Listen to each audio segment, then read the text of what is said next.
I grew up in the same house all my life. It was a rather big house, complete with 2 stories, a full basement, a 2-car garage, and a hill in the backyard. For as long as I could remember, that house in the now well-known city of Troy, Michigan, just half an hour out of Detroit, was a place I had called home. I'd never lived in a big urban city. You essentially knew everyone. It wasn't tiny per se, with an estimated population of 84,272 in 2018. Yet you still felt you knew everyone around you well, and grew up with them. Troy felt tiny, yet big.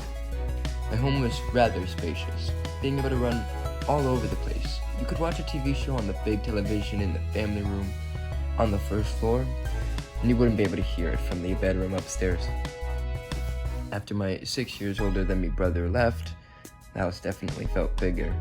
I honestly could not wait to move. My mother was a city girl, my brother moved to an urban setting, and now it was my turn. I was definitely scared of the big move, but I was absolutely ecstatic. The first week was absolutely hectic. The first day was rather quick and easy. My brother drove me to my new home, which means I was going from a large spacious home to a tiny apartment meant for one person. My brother and I established rules, made a list of items I still needed, and we were off. I still to this day miss my old bed. It was soft, not in the air like the loft I currently sleep on, and it was bedbug proof, which was amazing. Back home, I ate a lot. I mean a lot. My metabolism is insanely fast, and with my medicine being an appetite suppressant, I would become a food black hole at night. Eating whatever, whenever, not caring if it was healthy, not looking at nutritional facts, not working out, ever. And that completely had to change moving to this new urban setting. I wasn't living with my parents anymore. My brother didn't have an income like my parents did, and so eating nonstop had to stop. Not to mention, I didn't want to risk being hit by the freshman 15, unless it's 15 pounds of muscle, because damn am I a twig.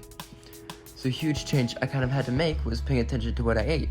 It is something I'm proud of though. Making your own food, then eating it can give you a whole new level of self-pride, which someone as self-deprecating as myself was a real confidence pride booster. Back in Michigan, I drove a lot. Driving with friends, 2 friends, all kinds of reasons. Yes, before I drove, I walked a lot. There is a huge difference between walking alone in a suburb and walking alone through an urban setting. For one, there are a lot less people walking alongside you. The sky is not covered up by a giant piece of metal, and I need these places a lot more. So having my first time walking alone in this monstrous grid be literally right after the red line stopped working, nearly an hour from where convocation was taking place, it was all rather overwhelming. Everything was so much louder, there was definitely new smells, not to mention so much more to see than just the grass and trees I was used to. It was definitely a sensory overload, more and new sights, sounds, and smells. Another huge change, like I said, was the size.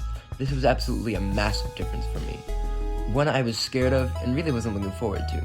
Moving from the massive house to a tiny apartment meant for one person, there was